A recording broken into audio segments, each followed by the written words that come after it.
your phones out and your ring lights. We about to go live.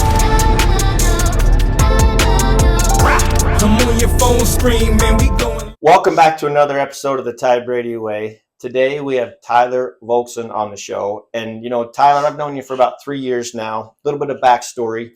I've coached youth sports for a number of years. And Tyler, one of his, was it your captain in the fire department? Yep. Yeah, so your captain in your fire department is coaching with me. And he said, hey, I got this guy that's got this idea and wants to see if he can come and do a free shoot. And I'm like, you know what? Sure, why not, right? So that's how we got introduced. But, you know, I want to get a little backstory on that. I mean, you know, you're in the fire department. That does give you a lot of, you're on when you're on, you're off when you're off. What do you work, 12 hours a day? 48. 48, I mean, that's 96 hours off. I meant 12 to 15 days off a month, right? Yeah. Something like that? Yes. Yep. So you're like, hey, I'm going to do this. But, I mean, have you always had like a desire to film, or what? How did that come about? Yeah, so kind of going back on my story, when I was 22, I started my film company. Okay. And it started with, so my dad's an engineer, civil engineer in St. George. And he was working on this project in Snow Canyon area, and it was a house. He said, hey, you should come out. I just got a camera. And he's like, you should come out and film some of this foundation of this house. It's huge. It's being built. It's like biggest house I've ever, worked on. Went out there, met with the contractor. And the contractor was like, hey, I would love for you to document this home. It's a very unique, special home. So long story short, ended up meeting the homeowners. They loved the video work, right? I did 1 or 2 videos for the contractor. Then the homeowners were just blown away. They're like, we have to have this dream home documented. Wow. So I started filming that, and then that rolled into another home of theirs, and they kind of kicked off my video business. And then from there, it transitioned into doing some weddings. And from there, we moved to Idaho. I met a great guy that lived in Idaho. He owns the largest llama ranch in North America. Wow. I really wanted to get into the outdoor scene with filming. So we moved to Idaho to work with him, did a whole bunch of marketing for him. We grew his company from when I started working with him to the time I ended, which was about 2.5 years. We grew at 400% through marketing and videos and everything. Yeah. Just really promoted his company. And that got me into the hunting scene, the outdoor scene. I filmed a ton of kind of extreme expedition trips we went to Russia, British Columbia, all over the United States, filming hunts, fishing trips, just all sorts of crazy things. And it was awesome. I mean, I was super blessed and grateful for the opportunities I've had and the people I've met through filming. And then when we were in Idaho, my wife got pregnant. We had our first son, and that's when I kind of took a step back. I said, hey, I need to step away from kind of the adventure scene. I need to be home a little bit more. We moved to Salt Lake City, and I got hired by Salt Lake City Fire Department. And that's where I met my captain, who works with you, who coaches with you. And then that brought me all the way back to, when I was doing fire, I said, I miss the creative side of things. I love creating. I love using my cameras. And that's when that opportunity came up. He showed me a clip on his iPhone. He's like, check out my son, scoring a touchdown or whatever it was. Catching a pass. And I said, this was 2024, I think, 2023. I said, we've got some crazy cameras now, right? And I've got all the equipment. And I said, let me come out to your practice. Let me do a free shoot. And that's when I met you, and things just took off from there. It was awesome. So you never really, did you, like, going through high school, or did you like, hey, were you always had a passion for filming, or like you just? Yeah, I don't think it was necessarily filming. It was more the creative side. I loved creating, right? I loved just anything creative, art, video, music, like anything else. I was always kind of drawn to it, but I never really pursued it until I was, 21, 22 years old. And I came across some YouTube videos and really learned, like, hey, there's a lot of people out there that learn how to use their cameras really well, just consumer grade cameras. They pick up their cameras, they learn how to use it, and then they branch off and they find people that necessarily don't want to go to a huge marketing agency to, pay all this money to get these videos. Whereas a consumer level, you can create these videos with these tools that are provided now, especially with Sony and Canon and all these wonderful softwares that we have. And so once I kind of dove into that and learned, like, hey, I can learn this on my own. It just kind of took off, and it started growing, and it was really cool to see, and it's been a fun kind of adventure. So, we're in a day and age where you talk for if you're college recruiting, recruiting even in any capacity, we're in a day and age where it's digital. Mm-hmm. And I've talked to college recruiters from lacrosse to baseball, football, and they're like, the first thing we look at is a kid's social media. And they want to know, like, and I'll go all the way back. And they like, if there's something derogatory on their social media, they immediately cut them, even before grades. Yeah. They'll look at their social media. They're like, if they're out doing this and that and causing mischief, they're like, that's not what we need.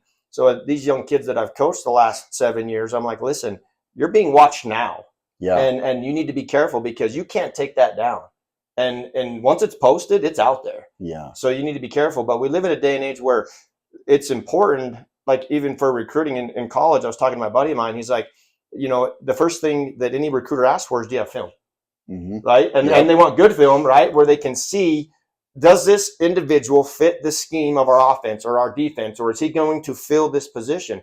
And then you have the world on top of that, the NIL money, where they're like, okay, they're getting offered deals to play college sports, which is great and bad at the same time, but that's a need. I mean, it's in the NFL today. Yep. I mean, they're like, hey, they have people on the field that strictly film a specific athlete. Absolutely. So as you've been growing this, and I know that, you've offered a free shoot to a lot of people. I mean, in industry and as an entrepreneur, as the show is helping other successful entrepreneurs and inspiring them to do more. I mean, that's time and money that you spent of yours without anything in return. Correct. Yeah. But it's worth it, right? In the end, you're building. And to me, the starting stages of this company, when I met you, it was like, so I was new to the sports industry, right? I'd filmed the adventure side of things. I'd filmed the weddings. I'd filmed the houses. Mm-hmm. The sports is kind of where I was drawn to. And I needed a portfolio. I needed to show people that I could produce a high quality product. And so that's where is like doing these free shoots and putting in my time. It was very time taxing, right? Like my wife, she's amazing, very supportive, and got to have those in your life. Absolutely. And she's always pushing me like, go do this. But in the back of my mind, I'm always like, hey, well, it's going to pay off. I'm putting in all this time. And so I'm grateful that she's super supportive of that. And it was like the past 2 years of doing it. It's been a lot of time. But we're finally seeing that payoff of, people outside people reaching out and, hey, we want this, and it's just growing. It's growing like crazy. The one thing that cracks me up is anytime you go, they see, is Tyler going to be here, right? You come, Tyler going to be here, right? They want to know, right? And then they're like, and then they want the film tomorrow. Yes. And I'm like, no, he's got to take time, right? He's got to take the time to put it together. He's got to go through the film. And everyone always asks me, like, who does this for you? I'm like, he's a film guy we hire. And they're like, they have no idea. And it's nice for me because I'm like, I don't have to worry about it. Right. I just, if I need something, it's like, hey, Tyler, what was this? What was that? Remember when we had that kid that got injured? Yes. And we went back and we had that film and what happened. Yep. And I'm like, wow. We slowed it down. Yeah. You could see, that was crazy. But I helped the doc. I mean, they give it to the doctors like, hey, how was this hit? But luckily he's okay because that was a scary deal. That was scary. Yeah. Yeah. It's crazy. It's nice because I've seen a lot more parents come up to me at the games like, hey, thank you so much for the film. And parents that I don't even know, right? They're just connected to a team. And multiple parents have said like, thank you so much. Like, it is so nice when we see you here that we don't even pull out our iPhones anymore. Yeah. Like, we're just present in the game. We get to watch our kid play and enjoy the game, right? And we see you down there filming and we know that you're going to deliver clips and a highlight reel. And so it's nice. It's really nice talking to the parents. What I like is you cut out all of the unnecessary stuff. Right. And I can just focus on I get to watch it in 15, 20 minutes versus an hour, right? And it's like, I can really, and then I can slow back or what I need to be like, okay, what can we do better here, right? Yeah. So it's fun. In the last 3 years, in the first, you did all that stuff. I mean, I talk in business, it's either time or money or both, right? So you spend a lot of time, and I mean, obviously you weren't necessarily getting money in return. What did that first year look like? I mean, how did you push through and persevere? The biggest thing was, honestly, what kept pushing me was the feedback from parents and teams and coaches, right? I would go out, put the time in, make an edit, give it back, and people just loved it. Mm-hmm. I mean, it was just all positive feedback, and then people wanting more and more and more. And so it was that feedback, that positive energy, I loved it, right? I was like, I'll take any gig I can find, right? Whether it's hockey, soccer, football, lacrosse. If any parent approached me and wanted something, I would do my best to try to give them something unique and deliver that. And it became addictive. I loved it, right? Yeah. And my wife saw that. She's like, you really are passionate about it. You love going to these games and filming and giving these athletes their content. And it kind of turned into, at first it was kind of like, let me just go out for fun. Let me go to Ty's team and just create. And now it's turned into, I want to create for these athletes because I want them to go to college. I want these athletes to get the content they need and push it to the recruiters and for the parents that have put in so much time and money. I want them to see that payoff. And so then after year one, I know you and I have talked, and I'm like, hey, what's the price for this? And I'm like, man, I think you're like, you were saying, oh, I'm getting inundated with all these people. And I'm like, hey, Tyler, you need to raise your price, right? Yep. And you're like, well, what do you mean? And it's kind of scary, right? Because you're like, I get all these people coming at me, but your price needs to be your price. And I think a lot of people in business realize, they're like, well, because someone's always going to come in and do it for cheaper, right? Right. Like they're maybe trying to get into it, and they're like, hey, I'll do it for X, right? But you have value, right? And you know what you're worth. And how hard was that for you to be like, okay, you're going in to close a deal. You're like, hey, right? It's like, how did that go? It's scary, right? And I'm still in that phase of like really trying to figure out fair pricing, the right pricing for time and equipment and money and everything, right? I'm trying to find that price point. And I've worked with so many great people that finding that price to make it worth it to bring on new guys, bring on new cameramen, bring on editors. Yeah.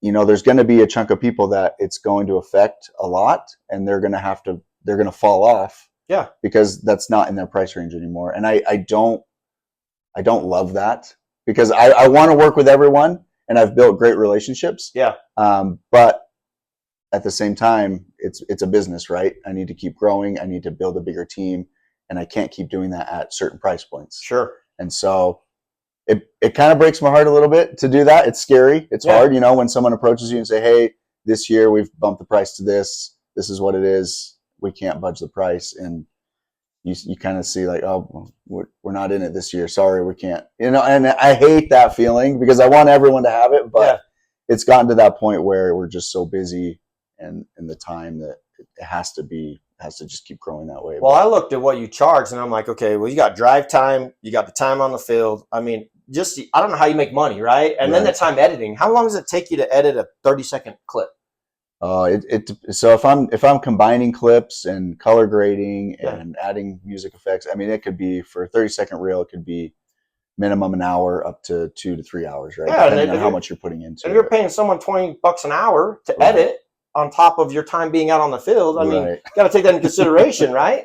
Exactly. So, yeah, that's been my biggest crutch or crux. I don't know the right word for that, but it's just like trying to find that sweet spot of getting as many people involved as possible, but also hitting that price point of what covers my time and employees and all that. But, well, I mean, I would hope that people realize that as a company in general, you don't stay in business. You have to be profitable. Correct. If you're not profitable, you close your doors and then you have nothing. Right. And the product you delivered, I mean, speaks for itself. I mean, kids love it, parents love it, and they're always going back. I mean, they're always commenting.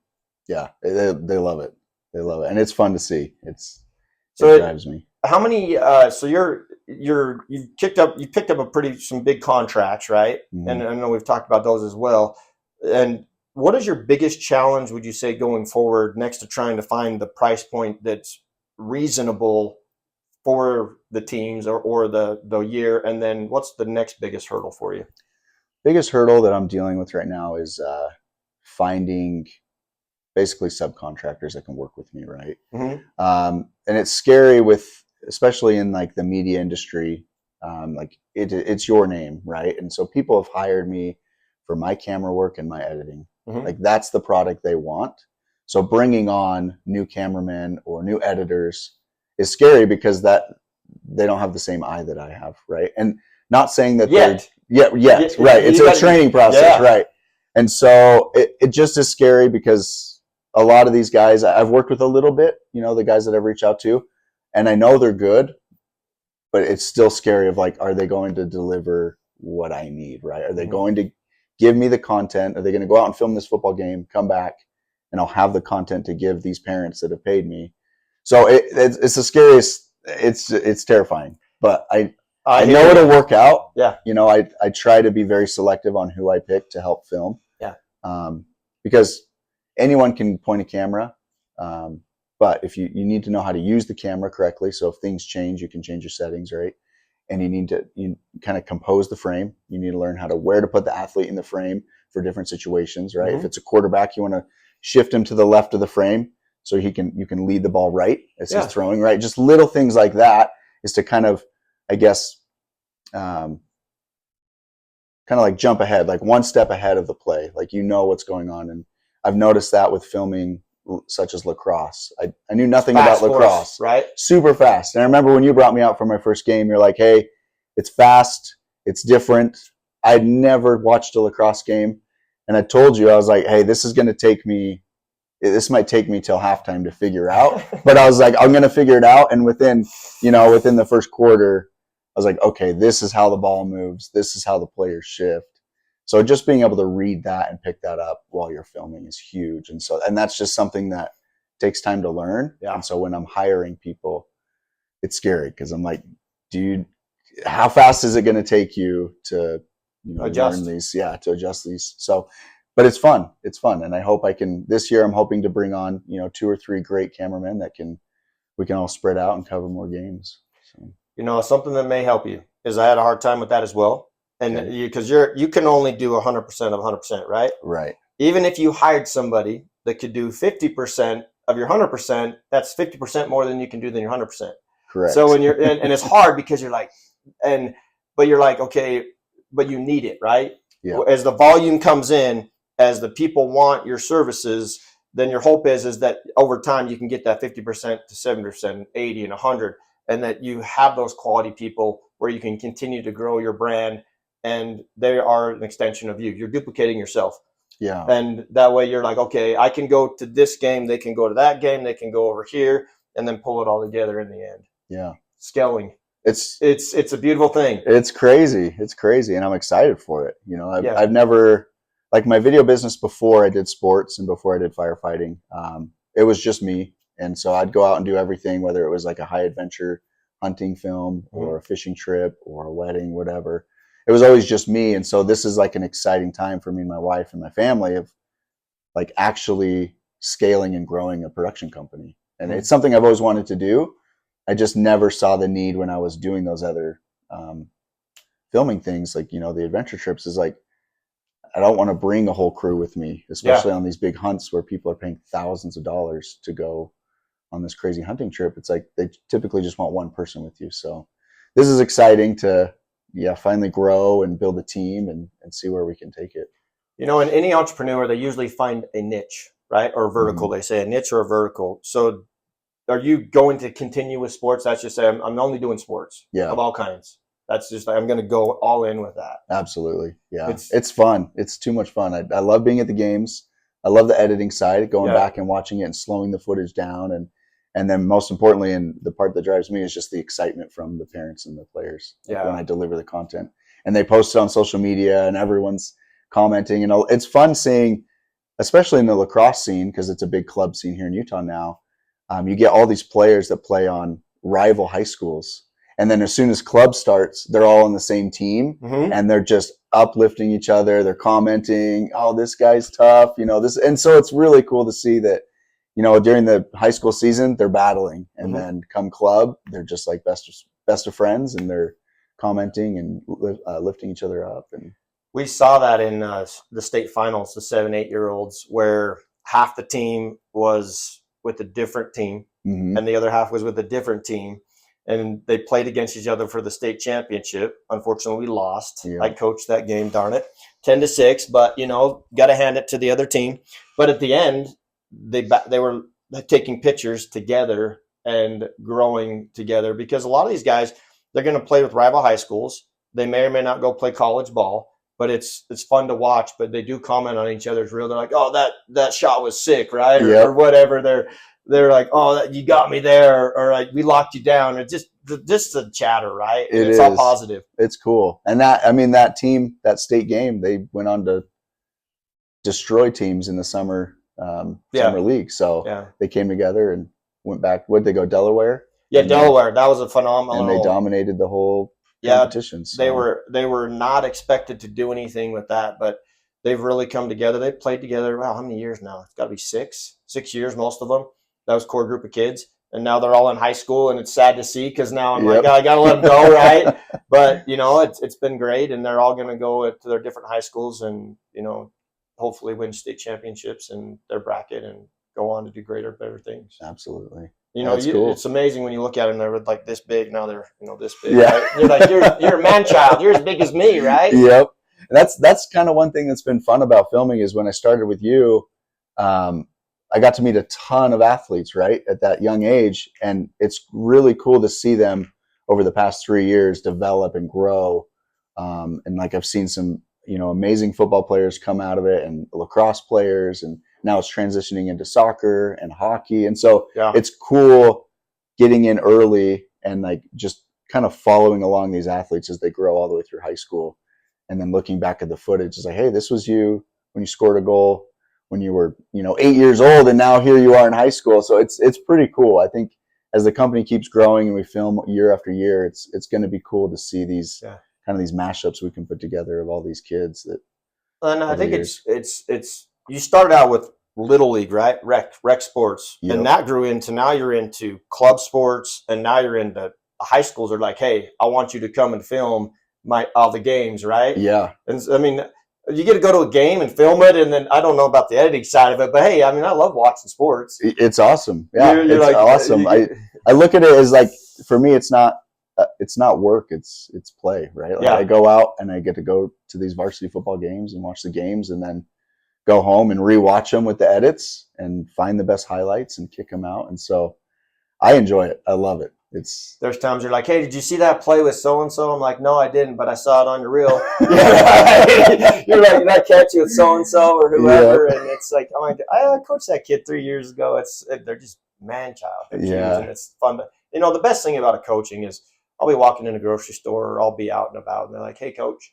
It's like that bond that you created. And because, I mean, the amount of time you spend with these kids, I mean, it's 20, 30 hours a week. Yeah. By the time practice and then Saturdays, I mean, you're like they say sports, or especially with football's family, it is. You spend more time with your collective sports team than, per se, your family. Yeah. It's a ton of work. That bond. Yeah. And then you're on the sidelines recording it all, documenting it. Yep.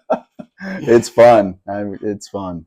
Well, Tyler, thanks for being on the show. Any last thoughts that you would say to an entrepreneur that's looking to do something?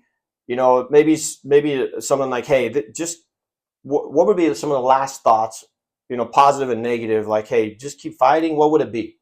Yeah, I would just say the biggest thing that's helped me that could help a lot of people is networking. Right? Like there's gonna be times where things are super slow, or you're struggling to get more money. Your time is just totally capped out. You don't have any more.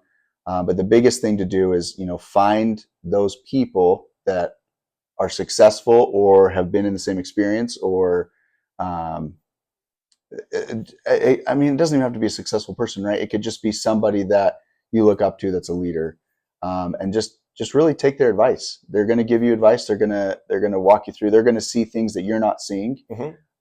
As you're growing your business. So, hey, have you tried this? Have you tried this?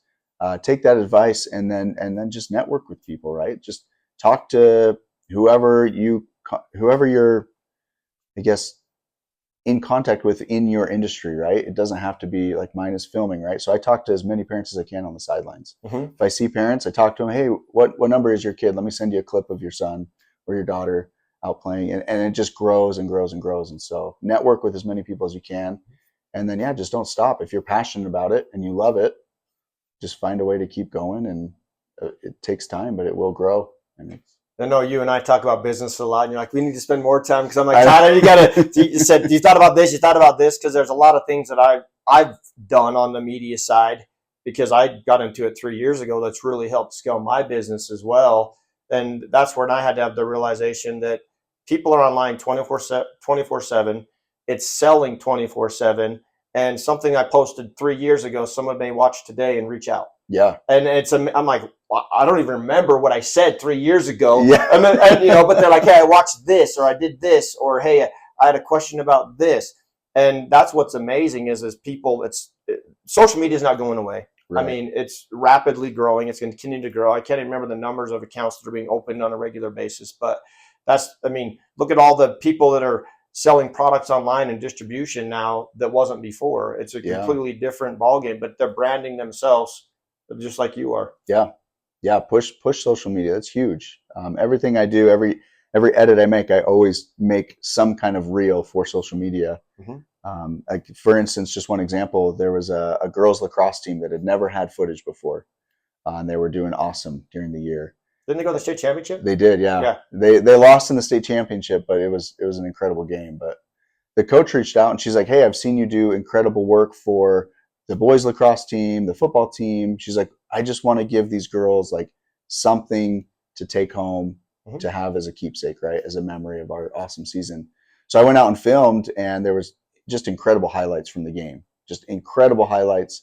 And there was one clip from a very talented athlete on the team that she stole the ball from a goalie and went and scored. And that was months ago, but it's still, that view count is still growing, and we're up to, I think, 3 million views. 3 million on that. It's been reposted by some of the biggest lacrosse,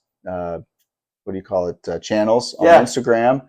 And I'm like, she got so much viewership and noticeability out of it just from me being out there and filming. And then, like you said, you post it, and it just sits and lives on social media, and it never goes away. Yeah. And every day I just keep getting comments, and it's just like, it's crazy. It's so crazy. But yeah, just having that visibility is huge. Wow. So, and to think you started coming out to a lacrosse football game for free. Yep. I mean, not lacrosse football, a football game for free, and say, hey, let me do some filming. Yep. Let me come out and use my creativity to give you guys something cool. But it's turned into something awesome. So that is awesome. Anything else? No, I'm just grateful for you for taking a chance on me and bringing me out to your little league practice that one day. And dude, I love people that are willing to take a chance. I was there once, and I'm like, if I can do it, anybody can do it. Yeah. And then whatever vision you have, whatever niche you want to do, it's the sky's the limit. Yeah. It's the land we live in. It's awesome. Yeah. It's awesome. You can pursue anything now. Every time I get on YouTube or Instagram and I see these people, I'm like, wow, this guy is making a living off of making videos about ants. It's crazy. It's insane. But it's like, he's got paid ads and all this stuff where he's showing people how to do lawn care, and it's millions of views. So it's like you said, the sky's the limit. You can, if you're passionate about something, you can pursue it and turn it into a career. Absolutely. Tyler, thanks so much for being on the show. And always share, like, and subscribe. We'll catch you on the next one.